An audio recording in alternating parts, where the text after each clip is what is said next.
Okay, better question. Who's brave enough to tell me that they can? You raised your hand for both. Okay, so my story, it's part of my family. It's about someone who definitely cannot swim, hates the water, terrified beyond belief, but they ended up teaching me a life lesson from it. And this is my 5-year-old brother who I've talked about before. He was able to teach me the life lesson that no matter what you're overcoming in your life, it's so important to get through it and be able to see what's beyond it, no matter what it is.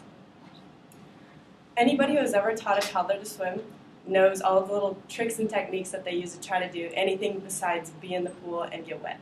So, his stature at about 3'8", he gets up on his tippy toes as high as he can, so nothing above his neck is getting wet, because it's the worst thing in the world apparently.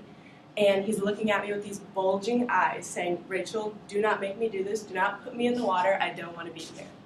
And he stares at me. Eventually he breaks the stare and he looks at the abyss of the deep end of the kiddie pool as if it's going to take his life. And eventually I'm able to talk him into letting go of me a little bit, and I hold him from me, and he looks at me with these desperate, whimpery eyes, and he says, "Rachel, I can't breathe in there. Just let me sit up on the side and I'll just pretend to swim up there."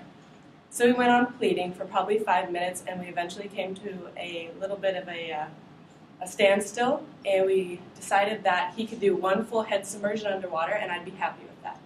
So he looks at me again, and I'm holding him about this far away from me, and he nods his head, ready to do it. And so pinches his nose, shuts his eyes real tight, and he goes underwater.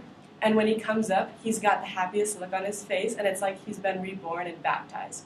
And he tears his goggles from his face, and he looks at me and just starts screaming because he's so happy. And through the entire pool, you could hear him giggling. It was the sweetest thing I've ever heard in my life. In the life of a 5-year-old, this was one of his greatest feats. An entire world became available to him because he was able to take this rough patch in front of him and work through it.